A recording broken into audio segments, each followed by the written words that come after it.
TB की बीमारी होती ना, आदमी धीरे धीरे सूखता चला जाता है टीबी में। क्षय रोग जिसको कहते हैं, ट्यूबरकुलोसिस, टीबी, एकदम नहीं मरता आदमी, धीरे धीरे सूखता चला जाता है टीबी के रोग में। धीरे धीरे उसकी हड्डियां, बोन्स जो होती हैं वो खत्म होती चली जाती हैं। टीबी की बीमारी हमने कहीं पढ़ा था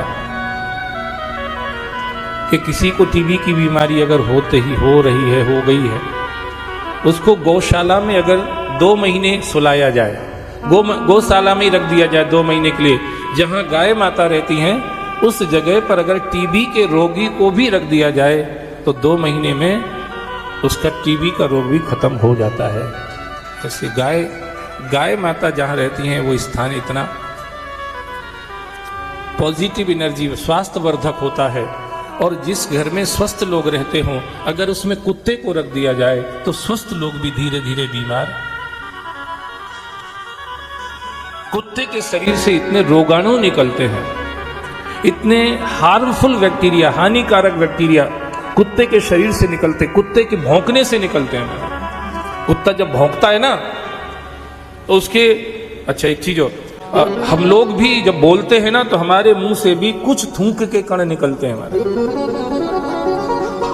कल मैं सोच रहा था, जब भंडारा चल रहा था, मैं बैठा था कुर्सी ऐसे यहीं रख के, और उस समय मेरे दिमाग में एक बात आ रही थी। ये तो हमने सुना था कि भोजन करने वाले को मौन होकर भोजन करना चाहिए, पर कल मेरी समझ में आया कि भोजन परोसने वाले को भी मौन होकर परोसना चाहिए।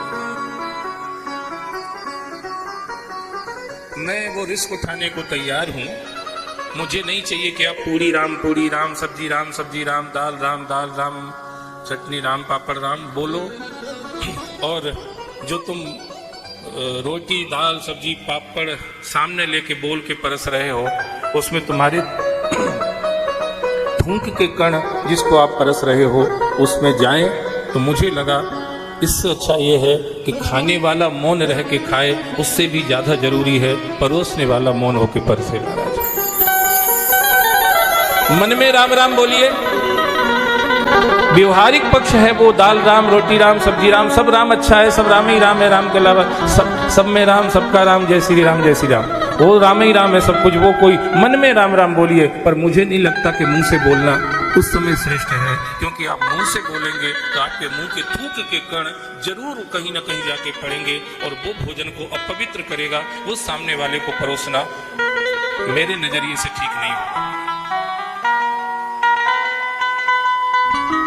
ये मैंने एक दिन जरूर कहा था, उसके लिए मैं माफी मांगता हूं कि भोजन परोसते समय भंडारों में आपने देखा होगा, आश्रमों में सब लोग ऐसे बोलते हैं, पर मैं प्रैक्टिकली जब उस चीज को देख रहा था तो मुझे लग रहा था इसमें कुछ मिस्टेक है।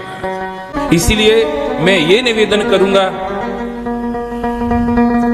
इट्स माय ओन व्यू, ये मेरा अपना विचार है, आपको ठीक लगे तो मानिए, ना तो पर यहाँ तो मानिए, घर पे मानिए चाहे मत मानिए, ये मेरा अपना विचार है। भोजन परोसने वाले को भोजन करने वाले से भी ज्यादा मौन रहने की जरूरत है।